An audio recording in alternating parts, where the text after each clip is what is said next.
Between 2000 and 2006, we, who are both lawyers, spent time teaching law at a university called the American University of Central Asia in Bishkek, Kyrgyzstan. We went there with a Christian organisation called Interserve, and we went in response to a clear call from God.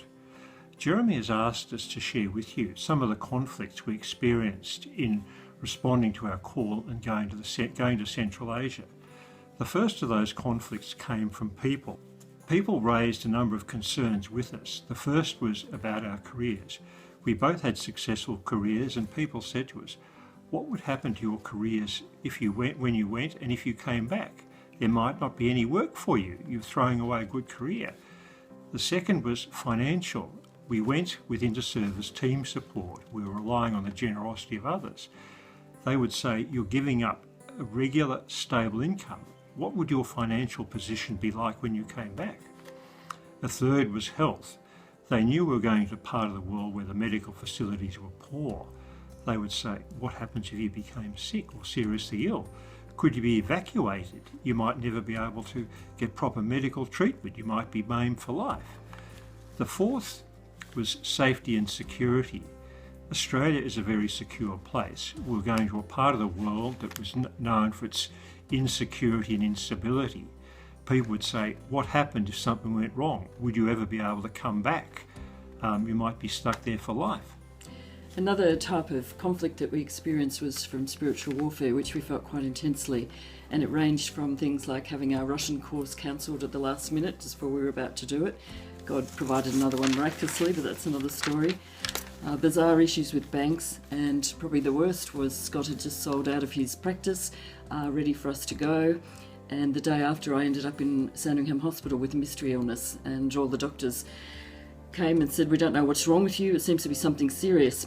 And as a result, after going through all the medicals and having passed everything, the Interserve doctor rang and said, I'm sorry, you actually can't go anymore because we don't know what's wrong with you and we can't send you to a third world country.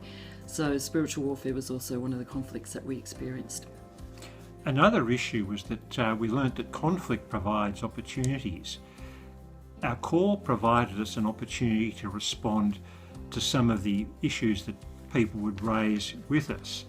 In any conflict, it's important to listen carefully to what people are saying and where they're coming from so that we can understand them. And we tried to listen to that non-judgmentally in a way that was sensitive to them.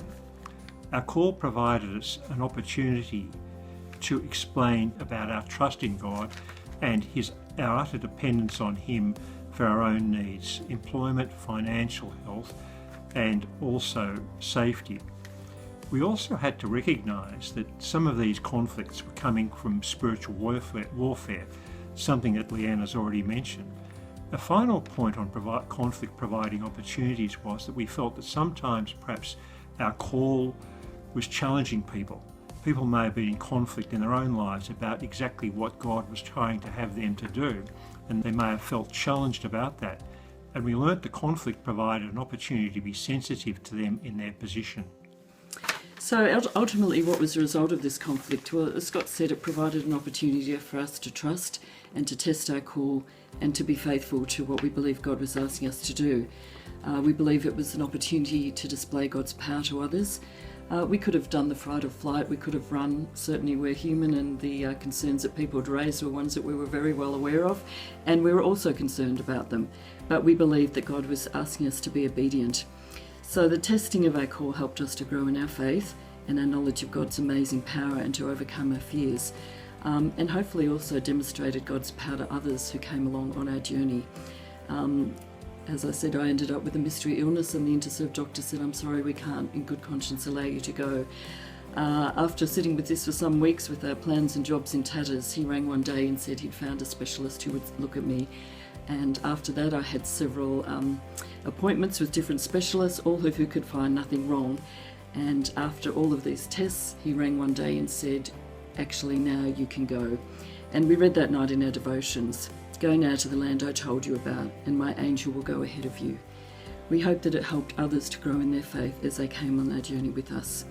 And the fact of the matter is that the testing and being sure of our call and being strengthened in our call helped us to stay in Kyrgyzstan when the time got tough, which it certainly did from time to time. There was a revolution while we were there, and particularly after September 11, there was a real fear of repercussions against Americans, who we were always mistaken for, and especially those working in the American university.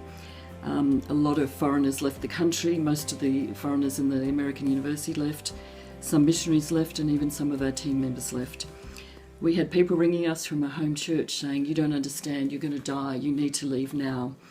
And even our students said, "Well, why are you still here? Because the borders will shut and you'll be stuck here."